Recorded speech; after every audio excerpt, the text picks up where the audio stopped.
I don't know about you, but I think that suits the car. It isn't a crazy one. It's just a good enough one. But look at that.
Alright, so it's all done.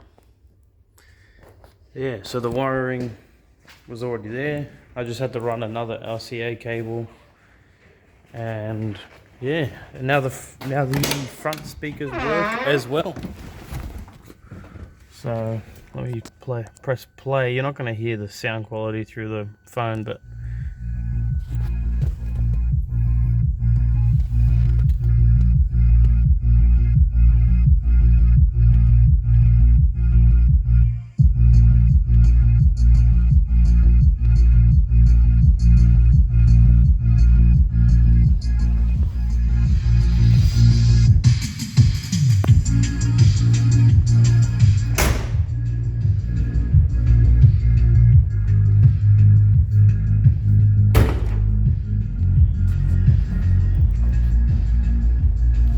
better than without the amp.